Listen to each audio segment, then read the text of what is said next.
plant that we have in our nature spot, just about every plant has been planted for a special reason. And that reason is to attract and sustain, have homes and food and shelter and nesting and hiding places for wildlife. And I think we've talked about host plants and nectar plants. The bee balm here is a wonderful native plant.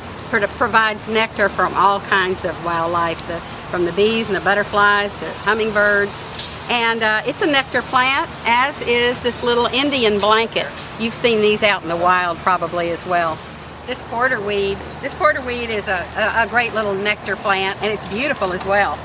Over here we have the purple sage, and bees, butterflies, all kinds of insects pollinate those and sip their nectar and helps them live.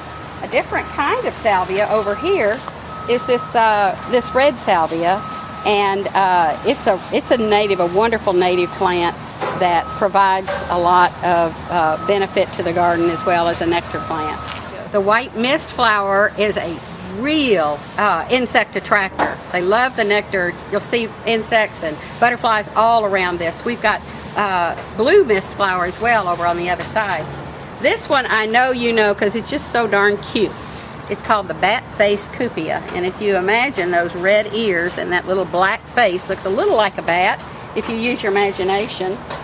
I'm sure you've seen this Mexican hat. It's a wildflower. I'm sure you've seen it around. Looks like a little Mexican hat to me, and it's a great nectar plant as well. You love this nectar plant, a black-eyed Susan, and you can see exactly where it gets its name.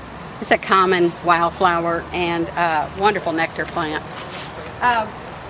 Behind me here is a butterfly guara, and I love this because it looks like little white butterflies. It's so airy and beautiful, and it's just filled with at certain times of the year, just filled with flowers, and the butterflies can't get enough of it. This lantana I know you're familiar with because we've got it in several different spots in the nature spot, and it's a very important attractor for nectar.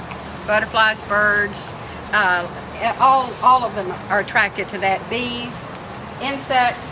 And over here, this is not ever going to bloom, but this is island sea oats, and it's a native grass. And it kind of likes to have its feet wet a little bit, like what we've got over here in our bog.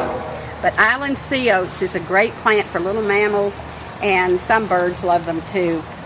Over here is swamp mallow, and once again, it's in our bog or low area and kind of wet, keeps its feet wet, and it's a great nectar plant. Not only is our little pond fun to look at all the creatures in it and study them, but the pickerelweed is a wonderful nectar plant. And it's important because butterflies and insects, and mainly dragonflies, you'll always see them buzzing around the pickerelweed. And the pickerelweed's roots is a fine home or a place for little minnows, those little tiny minnow fish to hide, and tadpoles. So we have plenty of frogs and toads in our nature spot. One of my absolute favorites, and I know yours too, is this American beautyberry. And right here where you see all these pretty little flowers that insects love to be sipping the nectar right now, when the little flowers die, they're going to put on the most beautiful, starting out green berries, then they get beautiful purple. And I know you love these. I know we've talked about them so much. They're just the prettiest thing, I think, in the fall that you've ever seen. And birds love those berries. That's a real attractor. And it's Texas native, of course. And over here, let's see. This is our